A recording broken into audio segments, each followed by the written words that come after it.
figure out when that's happened. But there's a pre-birth analysis formula. It's beyond all of us. They have to submit it to the state. The reality is they take it into account.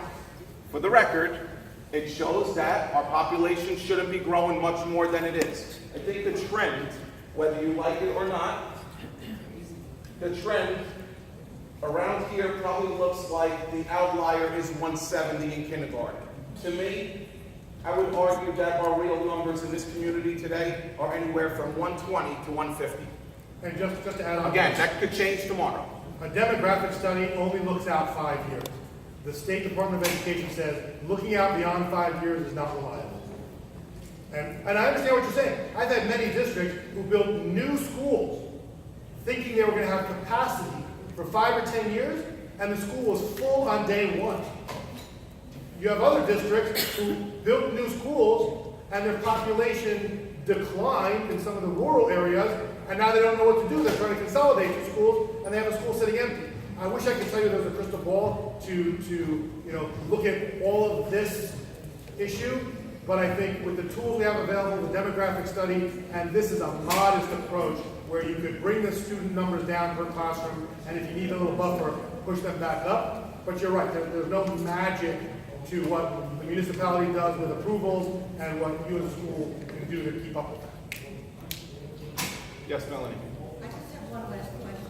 Who is going to oversee this project? It's a great question. So we have yet to decide if there will be a clerk of the works. We have yet to decide what projects will be submitted for a question. We don't know if it'll pass. I don't want to put the cart before the horse. What I will tell you is I am not an expert in the field of architecture, engineering. Again, some people probably question my educational experience. The reality becomes something needs to be done with our schools right now. Something has to happen. I'm sorry? Well, we're trying. 100%. They're professionals in architecture. They're doing their jobs. Maria, last question, guys.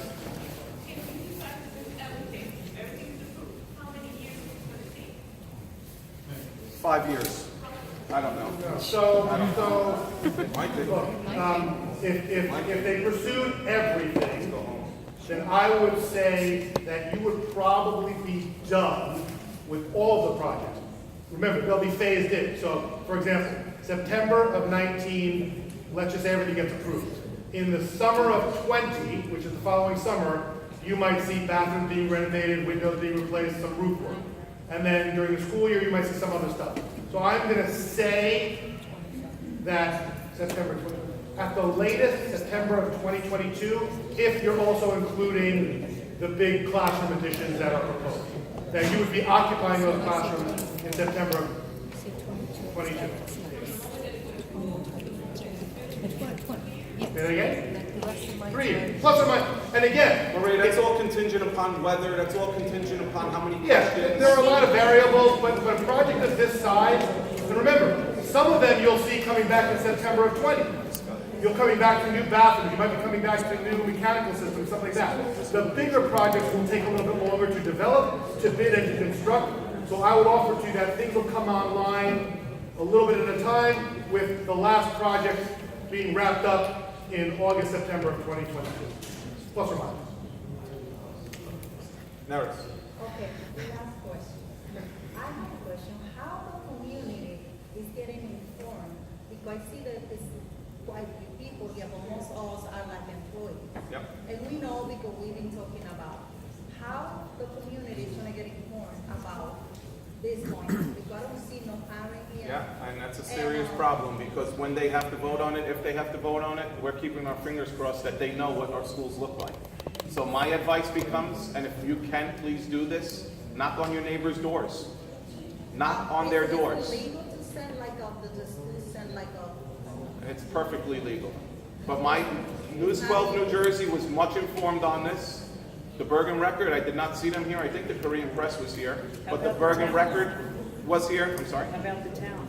What Why town? wouldn't Yeah, the mayor was here, the borough administrator was here. Why don't they notify all the residents? I don't know how, do they have a Nixle in this community? Do they do a Nixle, reverse 911? No? I sent the phone blast and I know parents were notified.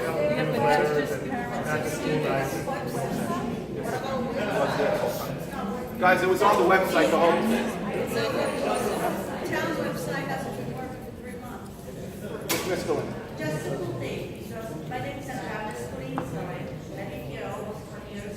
Why don't we just make copy on a piece of paper from all these referendums happened today, and we give to each child in school tomorrow, so they can bring it home, and the parents can see. Because trust me, the parents are not gonna go on the website every day. They want to know what's going on. They have no idea. I think it's a really good idea. Once the board decides what they want to present to the community in September, I think putting a newsletter together and having an open house. Other than that, trust me, nobody's gonna be there. What happened to the residents that don't? So this is what I'll propose, and we'll leave it at this, because I know we're getting restless here. I'm going to talk to you privately, I promise. Yes, go ahead. Can't just give the information to the kids. No, we're not. No, we're not. I'm going to start knocking on doors like the politicians. What? This is, guys, please bear with me for 1 minute. So I pay for Catholic school, I pay for public school. So Guys, I want to know what's going on. 100%. I don't want the kids have cleaning. How did you find out about this meeting tonight? I- Hold on. How did you find out? First one, it was. We postponed it, and you saw it in the newspaper, correct? It was in the record, Thank you. but, wait, the first one was in the record. Yes. They said, I called up the town to find out when this meeting was. Thank you. It wasn't, the second one was not in the chamber. It was. When we rescheduled it, they posted a new date for tonight. It's okay, regardless. Yeah, they did. Guys, regardless, let's do this. For the sake of tonight, I don't think a board meeting is going to be the right forum. We're going to have a second informational session. I hope more people can come out. I hope at that point we hear from our CFO, our bond counsel, and we know if it's $5 million, this is how much your taxes go up. If it's $10 million, this is what it will go up. Guys, again, we can do it all. We can do a little. But right now, what I'm going to ask, if you would like to be a part of a committee to also address some of the concerns that were brought up that are not identified right now. Guys, this is an opportunity to talk. This is an opportunity to speak and make it a little bit better. Thank you. Have a good night.